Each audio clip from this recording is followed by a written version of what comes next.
C'est la couleur qui explose, un arc-en-ciel entre l'art et la mode. Merci Jean-Charles de Castelbajac d'être notre invité. C'est un plaisir. Vous êtes créateur, artiste, couturier, auteur, touche à tout. Vous avez marqué votre époque, vous continuez de le faire et vous publiez ce livre, hein, Fashion, Art and Rock'n'Roll, mode, art et rock'n'roll, un très beau livre édité par Tenayes et Yellow Corner.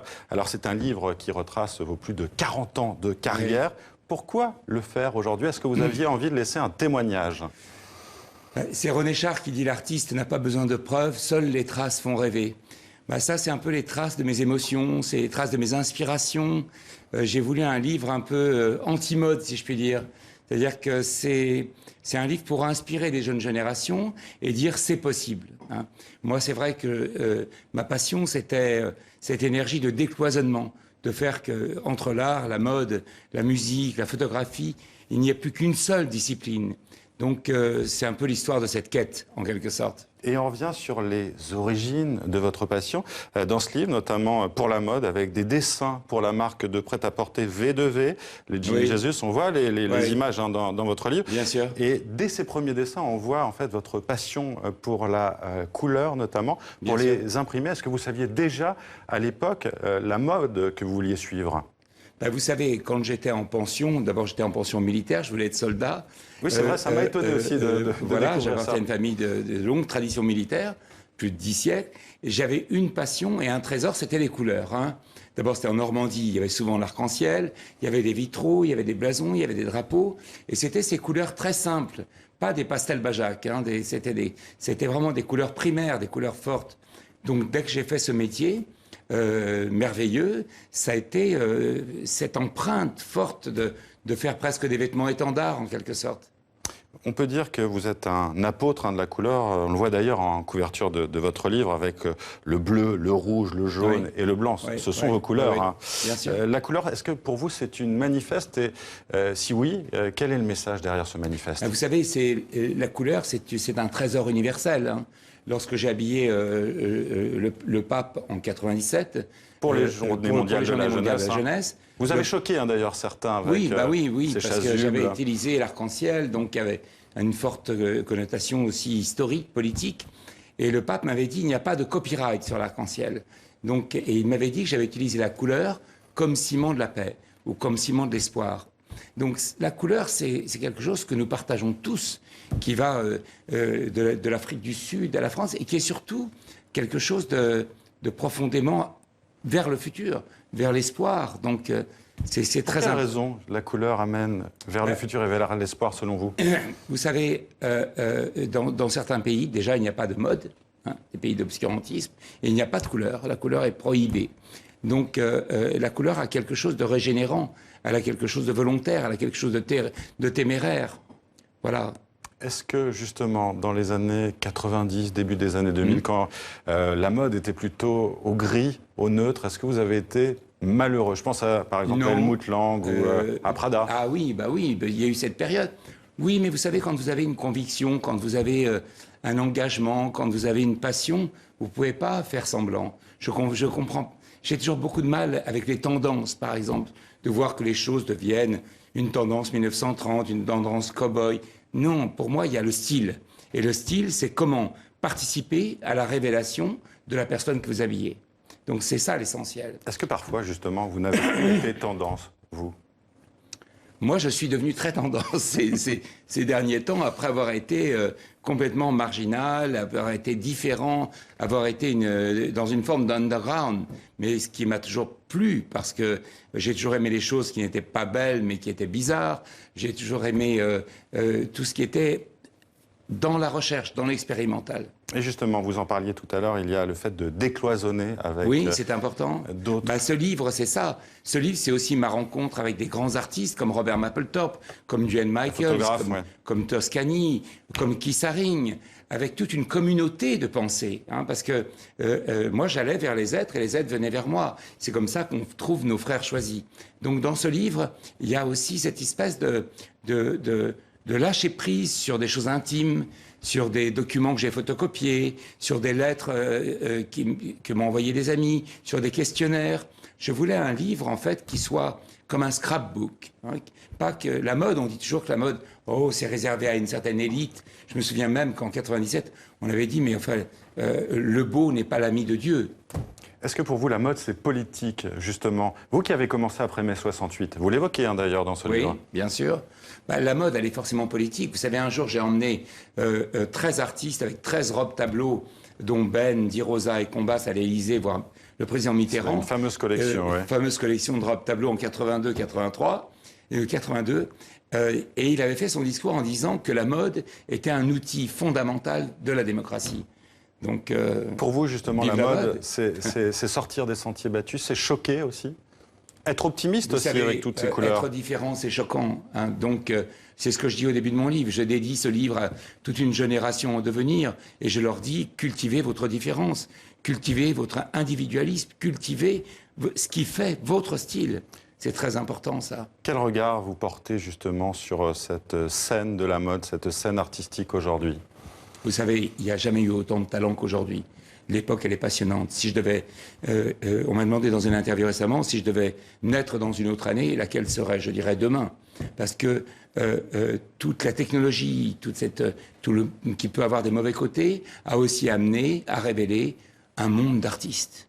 Et ce monde d'artistes, on pourrait espérer qu'il nous amène à un monde de paix.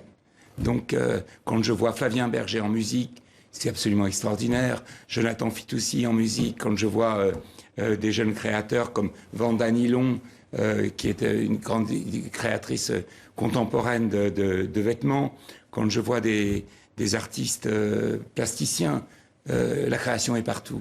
Mais est-ce que vous n'avez pas l'impression que cette création est parfois vampirisée par le côté mercantile, marketing, financier des marques? Vous savez, c'est la loi éternelle. À notre génération, le mot designer ou le mot styliste n'existait même pas. Donc il a fallu l'inventer. Donc il y a eu une autre forme de conquête. La seule différence, c'est que nous étions dans l'utopie. Nous voulions aller sur la Lune ou en Suède ou vivre des choses extraordinaires. Aujourd'hui, on est dans une époque de dystopie. Donc, mais l'époque de dystopie, ça correspond aussi à une époque de chaos. Et le chaos est très fertile à la création. Est-ce que vous avez l'impression que dans les années 70, 80, vous avez participé justement à une époque assez formidable sur le plan créatif? Vous étiez avec d'autres créateurs sur cette ligne de front, justement. Bah, c'était une époque passionnante, parce que c'était une époque de très rock'n'roll. C'est pour ça que mon titre s'appelle Fashion, Art et Rock'n'Roll. C'était une époque où justement, il y avait des petits groupes. Il y avait Malcolm McLaren avec les New York Dolls, les Sex Pistols. C'est l'agent des Sex Pistols, voilà, l'agent amis. Et la genèse, enfin le fondateur. Compagnon de Vivienne Westwood. Compagnon de Vivienne Westwood, qu'on voit là. D'ailleurs, on a failli faire exploser une station-service ce jour-là. Mais bon, donc il y avait, on vivait on disait à 100 à l'heure. Aujourd'hui, c'est même plus une vitesse répréhensible, 100 à l'heure. Mais aujourd'hui, il y a aussi une énergie absolument extraordinaire. Et le monde tel qu'il nous est présenté ne mérite qu'une chose, c'est qu'on ait envie de le changer. Hein. C'est-à-dire que face à cette dystopie écologique, il peut y avoir une conscience des artistes. Les artistes ont un rôle dans tous les domaines. Ils n'ont pas un rôle que dans les musées ou que dans les galeries. L'artiste aujourd'hui est devenu l'outil de l'espérance. Alors, beaucoup de chanteuses, d'actrices ont porté vos créations, le fameux manteau Teddy Bear porté par Madonna, Diana Ross, la veste Snoopy portée par Vanessa Paradis. Comment est-ce que vous expliquez ce succès? Vous savez, parce qu'il faut quand même le faire, porter cette veste Snoopy. Mais non, vous savez, j'adore toujours cette phrase de René Char qui dit « Serre ton bonheur, impose ta chance, va vers ton risque, à te regarder, ils s'habitueront. » À nous regarder, on s'habitue, parce que c'est aussi comme ça qu'il faut faire avancer les choses. C'est l'audace, c'est la témérité, c'est être différent. Quand Gaga est venu me voir pour avoir son manteau Kermit, tout de suite, ça a été une espèce de tohu-bohu poétique, parce que c'est certes absurde, mais c'est poétique. Donc il ne faut jamais oublier cette notion de poésie. Quelle est votre réaction aujourd'hui, justement, vous l'évoquiez, quand Lady Gaga, Katy Perry, Beyoncé, par exemple, portent vos créations ou viennent vous voir?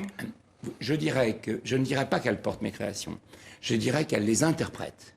voyez, je pense que chaque création est une pièce en soi, est un moment de ma vie. C'est quelque chose que j'ai fait en phase avec un souvenir ou avec quelqu'un d'autre. Quand je vois la photo d'Emaillé, par exemple, Emaillé venait d'accoucher de son premier enfant et je lui ai fait un tigre parce qu'elle est tamoule. Donc il y a ce tigre de sequin et c'était sa première scène à Glastonbury. Donc chaque fois, c'est une histoire. Chaque fois, c'est quelque chose qui me lie aux interprètes. Et puis, il y a des artistes dont je ne sais pas si je pourrais les habiller un jour parce que... Qui, par exemple? Qui vous auriez envie d'habiller? Écoutez, j'ai pas comme ça j'aimerais plutôt aujourd'hui participer à un ballet. J'adorerais, par exemple, habiller... Vous aviez habillé d'ailleurs le ballet de l'Opéra de Paris, hein, justement oui, avec une création. Oui, j'avais habillé aussi. J'ai fait Zurich. J'aimerais beaucoup retravailler sur le spectacle vivant. Il y a cette danseuse Marie-France Gillot qui est extraordinaire. Est-ce que vous pensez qu'aujourd'hui vous avez inspiré de jeunes créateurs? Bah, j'espère bien. Sinon, j'aurais raté ma vie. J'espère bien avoir choqué, éberlué, inspiré et boosté, hein, et donné cette envie de créer jusqu'au bout. Jusqu'au bout. Et après, peut-être, pourquoi pas. Oui. Mais si, des photographes, des musiciens, des plasticiens, tant mieux. Parce que moi-même, j'ai été inspiré. On parle d'André Courrèges, hein, souvent. Vous auriez creusé le mais sillon. Si vous voulez, il y a quelque chose en moi de très fort, c'est l'appropriation. Quand j'ai vu Raoul Dufy, quand j'ai vu Picasso, quand j'ai vu Raymond Loewy, quand j'ai vu Warhol, j'ai dit, je veux que ce travail passe par moi et qu'il soit rediffusé d'une autre manière. De même que l'histoire de France, ou de même que la liturgie dans certaines même choses. Même l'aéroport d'Orly, dernièrement. Oh, ben ça, c'est une expérience magnifique. Parce que Comment ça s'est passé, ouais. Ben, je suis rentré en résidence depuis 1 an à l'aéroport d'Orly-Sud. J'ai écouté toutes les histoires, des histoires incroyables. Il y a une histoire, c'est une anecdote. Il y a un monsieur qui tond la pelouse tous les matins à Orly et qui a pour ami un renard qui l'accompagne durant toutes ses quêtes. Et donc j'ai écouté ces histoires. Hein. C'est La Fontaine. Et La Fontaine est partout. Et si vous voulez, après ça, j'ai pu faire enfin cette fresque de bienvenue qui enlève la dimension anxiogène du voyage, en quelque sorte. C'est très important. Et puis j'ai rencontré des gens merveilleux.